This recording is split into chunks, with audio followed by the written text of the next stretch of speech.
meu nome é Thaís Projetti e nessa nova série de vídeos nós vamos falar um pouco sobre jornada de trabalho, intervalo, hora extra e jornada noturna. E para começar, nesse primeiro vídeo eu gostaria de falar um pouco sobre jornada de trabalho. Geralmente costumam surgir vários questionamentos, várias dúvidas em relação a esse assunto e é importante que nós tenhamos uma conscientização do que realmente significa a jornada de trabalho e quais são os seus reflexos em relação aos direitos trabalhistas. Então, de início, eu gostaria de colocar o conceito do que é jornada de trabalho. Jornada de trabalho é o tempo em que o empregado fica à disposição do empregador, é o período em que ele diariamente presta, portanto, os seus serviços em decorrência de um contrato de trabalho, em decorrência de um vínculo de emprego, portanto. Também é importante nós termos em mente que é considerado como tempo à disposição da empresa, do empregador, portanto, aquele período em que o empregado estiver executando ordens ou aguardando ordens do empregador, portanto. Como consequência, não se computa como jornada de trabalho, como tempo de serviço prestado, portanto, aquele período de tolerância que há de 5 minutos na entrada, 5 minutos na saída desse funcionário, desde que é limitado a 10 minutos diários, certo? Esse período ele não vai ser considerado como, portanto, como hora extra.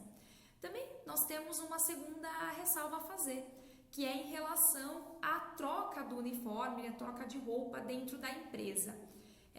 Se a empresa ela não exige que essa troca de uniforme ou de roupa seja realizado nas dependências da empresa, portanto, nesse caso, esse tempo ele não é considerado como jornada de trabalho, não é considerado como tempo à disposição, portanto, do empregador.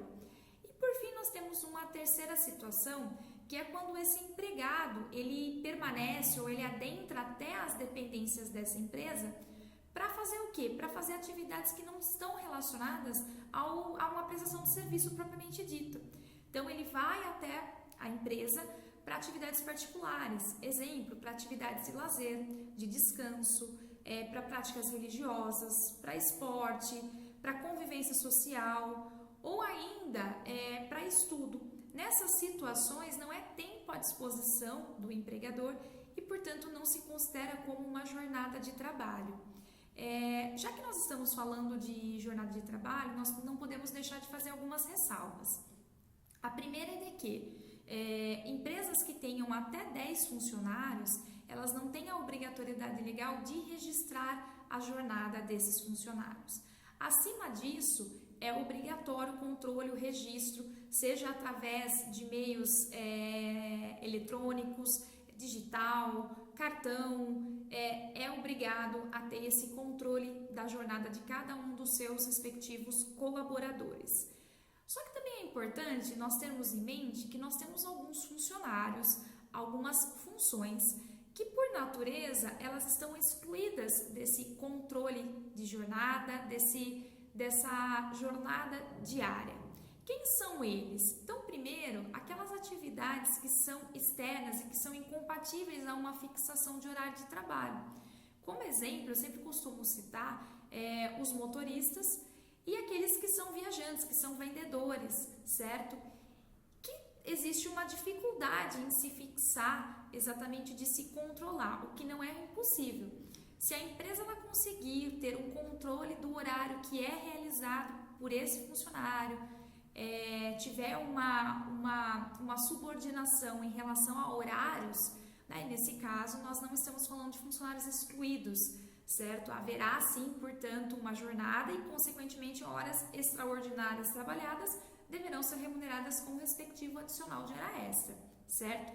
Como segunda categoria de funcionários que são excluídos desse regime de fixação de horário, de jornada, seriam os gerentes, aqueles que exercem cargos de gestão, líderes, coordenadores, que também existe aí uma dificuldade em se apurar, em se ter uma fixação de horário, uma vez que há uma elasticidade, há uma certa autonomia no desempenho dessas funções de gestão.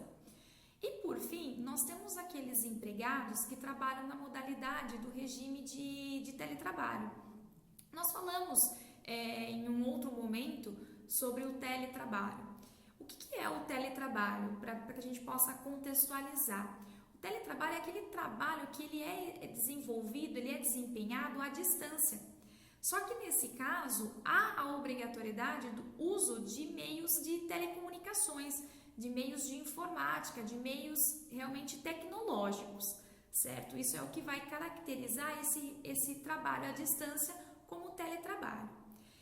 Um fator importante é que o fato desse funcionário que trabalha através do teletrabalho, ele comparecer em algumas situações na empresa, nas dependências da empresa para fazer algumas atividades específicas, isso não vai descaracterizar a característica de ser um teletrabalho, certo? Isso é um ponto bastante importante.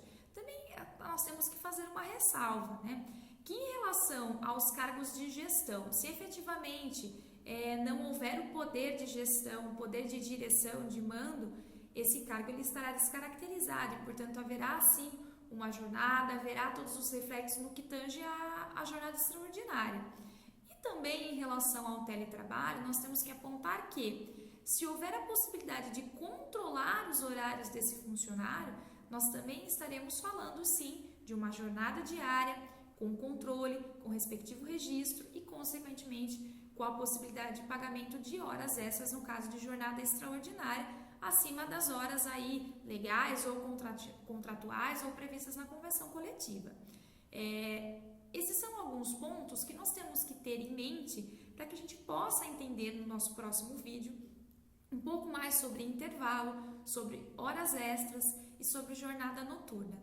Eu agradeço a sua atenção, espero que o vídeo tenha sido útil para trazer aí algumas informações relevantes e nós nos vemos no nosso próximo vídeo. Muito obrigada!